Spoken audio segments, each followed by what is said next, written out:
Hello and welcome back to study with Saurabh YouTube channel. आज के इस वीडियो में हम बीपीएससी एएसओ की लास्ट दिनों की आपकी क्या स्ट्रेटजी होनी चाहिए उस पे बात करेंगे। आपका जो एग्जामिनेशन है वो 10 सितंबर को पहले से ही फिक्स था, लेकिन अब जो है वो आपको बता दिया गया है कि 12 से लेकर 2/15 तक आपका एग्जामिनेशन जो है वो इसी दिन किया जाएगा। तो आपको कंफर्म कर दिया गया है कि आप एग्जामिनेशन जो है वो 10 सितंबर को ही होगा। तो आपके पास अब बहुत कम दिन बचे हुए हैं। मिला जुला के ले लें तो अराउंड आपको पास 18 दिन के आसपास बच रहे हैं।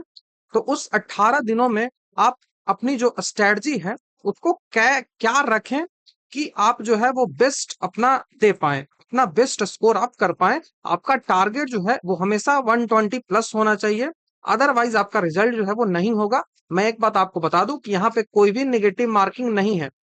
नेगेटिव मार्किंग नहीं है तो सारे जो लोग हैं वो 150 अटेम्प्ट करेंगे। 150 में 150 क्वेश्चंस को अटेम्प्ट करेंगे, और किन्हीं का मान लिया कि 110 के आसपास वो सही बनाते हैं, और उसके बाद 40 वो अटेम्प्ट कर देते हैं तुक्का, और वहां से भी 20 लग गया तो आराम से हो जाएगा, 125 120 के आसपास बन जाता है। तो आपकी स्ट्रेटजी यही होनी चाहिए कि आपको 120 प्लस कैसे भी करके लाना है, अदरवाइज आप सिक्योर नहीं हो पाओगे। मैं यूआर कैटेगरी की बात कर रहा हूँ, कैटेगरी वाइज मैं नहीं कर रहा हूं। तो एक आपका सक्सेस यदि आपको चाहिए तो उस सक्सेस के लिए आपकी एक बेहतर स्ट्रेटजी जरूरी होती है। तो उसी पे अब हम चर्चा यहाँ पे करेंगे कि कैसे आपको तैयारी करनी है। तो सबसे पहले स्ट्रेटजी के लिए आपको जरूरी होता है कि आपको जानकारी होनी चाहिए कि पेपर कैसा पूछा जाता है। उसके लिए मैंने सारा जो है वो पीडीएफ, सारा जो है वो पीवाईक्यू वो डिस्कस काफी डिटेल से कर दिया है। तो आप प्लेलिस्ट जाकर चेक कर लोगे, वहां पे मिल जाएगा। दूसरी जो बात आती है वो कौन सा आपका सब्जेक्ट्स है। आपके जो सब्जेक्ट हैं वो क्या क्या आते हैं, इन सब्जेक्ट में क्या वेटेज है, किसका सबसे ज्यादा वेटेज है, किसका सबसे कम वेटेज है। तो देखिए फोकस्ड के अनुसार सबसे ज्यादा आपको फोकस कहाँ पे करना है, तो वो रीजनिंग पे करना है। पहला नंबर पे आपको रीजनिंग करना है। यहाँ पे 50 मार्क्स जो है ना, यहाँ से आपको आउट ऑफ 50 45 प्लस, या फिर मैं कह दूं कि 48 के आसपास आपको लाना है रीजनिंग से। रीजनिंग में करना क्या है, तो जो भी टॉपिक्स है वो जो भी आपने पढ़ा है उसको केवल और केवल आपको रिवाइज करना है। रिवीजन ही सबसे बड़ी चीज है जो आपको अपने जो भी आपने पढ़ा है उसको आपको दिमाग में वो रहने देता है, अदरवाइज आपके दिमाग से वो निकल जाएगा। तो सबसे ज्यादा आपके लिए कुछ अगर जरूरी है तो वो जरूरी है इस अंतिम समय में रिवीजन। रिवीजन रिवीजन रिवीजन, बस। कोई चीज आपको नया नहीं पढ़ना है, कुछ भी नया नहीं करना है। जो भी चीजें आपने पढ़ी है, यदि नहीं पढ़ी है तो आप एकदम जय गंगे कर दीजिए कि आपसे नहीं होने वाला है। दूसरे एग्जामिनेशन की तैयारी में लगी है। नहीं पढ़ा है तो कोई भी उपाय नहीं है कि लास्ट दिनों में आप कुछ टोप छोड़ दोगे, ऐसा नहीं होता है। आपने पिछले 3-4 महीनों से कंटिन्यूअसली 5 to 6 आवर यदि आपने पढ़ा होगा, तभी आप उस स्थिति में होंगे कि आप रिवीजन करके सारी चीजों को मेमोराइज कर पाए, सारी चीजों को याद रख पाए।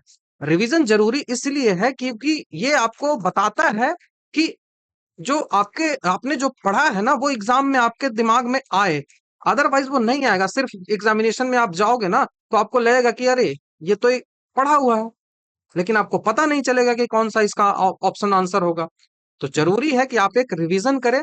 इस रिवीजन के लिए सबसे ज्यादा जरूरी आपके लिए है कि आप 10 दिन का एक प्लान तैयार करें। 10 दिन का आप एक प्लान तैयार करें और उस 10 दिन के प्लान के अकॉर्डिंग अपनी जो तैयारी है वो करें।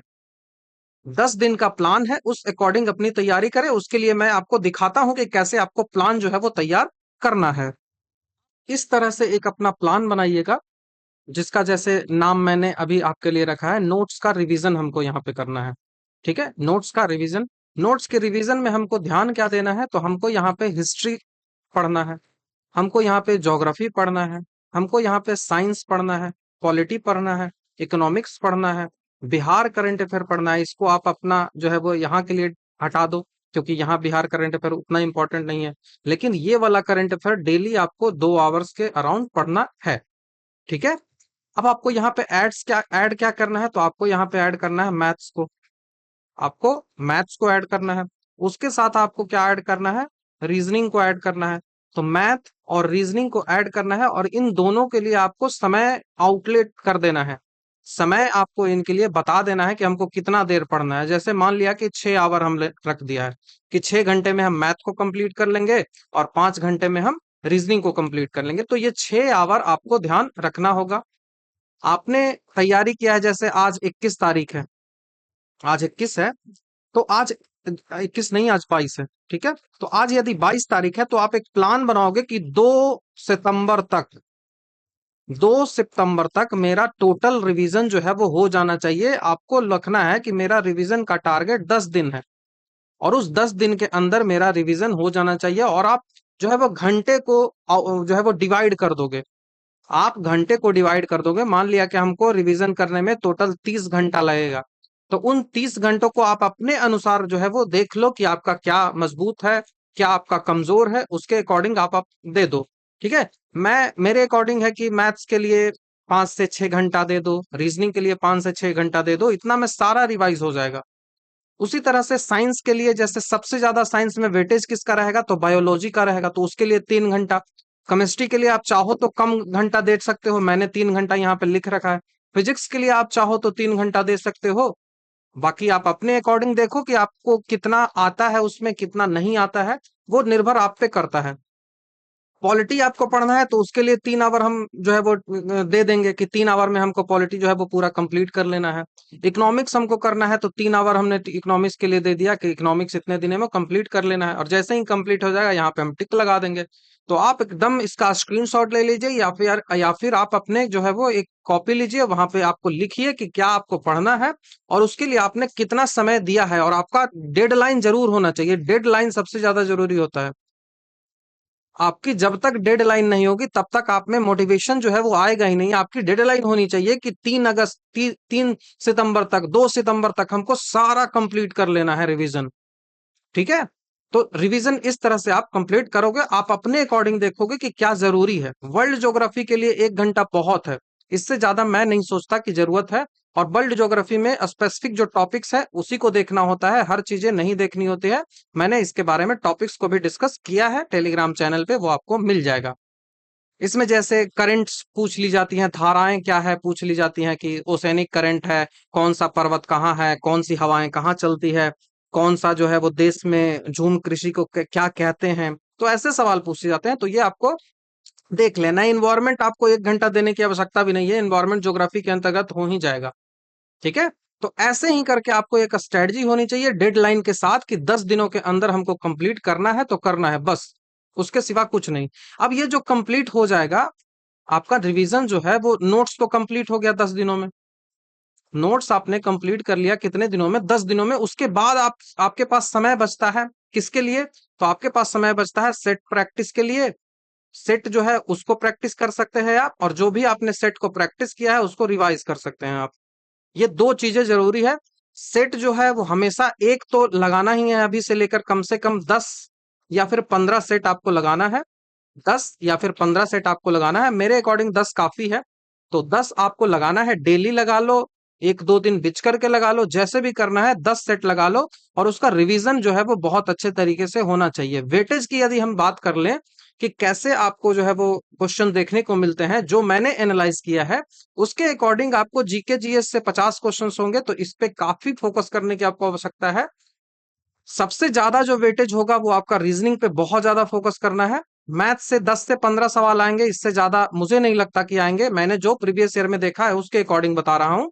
जीके जीएस से आपको 40 प्रश्न देखने को मिलेंगे, 35 से 40 एकदम कंफर्म रखो, 35 से 40, जिसमें बायोलॉजी का 15 से 16 क्वेश्चन रहेंगे, फिजिक्स का 7 क्वेश्चन था जो मैंने एनालाइज किया है उसके अकॉर्डिंग मैं बता रहा हूं, और जो केमिस्ट्री का क्वेश्चन था वो 14 से 15 सवाल जो है वो पूछा गया था। तो आप एक एवरेज आउटलाइन मान सकते हो कि बायोलॉजी से सबसे ज्यादा था, उसके बाद केमिस्ट्री से था, देन फिजिक्स से था। इकोनॉमिक्स से 4 सवाल देखने को मिल रहे थे मुझे, और स्टैटिक्स से 2-3 सवाल देखने को मिल ही रहे थे, जैसे किस खेल से कौन सा कब संबंधित है, ये सारी जो है वो देखने को मिल रहा था। ठीक है। और हिस्ट्री से 13 सवाल, ज्योग्राफी से 13 सवाल, पॉलिटी से 10 सवाल, तो ऐसे करके जीके जो है वो डिवीजन हो रहा था। और रीजनिंग और मैथ मैंने बताया है कि हर चैप्टर्स है उनसे ही पूछा जाता है, तो आपको एकदम ध्यान होना चाहिए कि किसका वेटेज कितना है, रिवीजन के लिए हमने कितना समय आउटलेट किया है, उस डेडलाइन में हमें, उस समय में हमको वो पूरा भी करना है। अगर हम वो पूरा नहीं कर पाते हैं तो आप कुछ नहीं कर सकते हो, आपको पूरा वो करना पड़ेगा।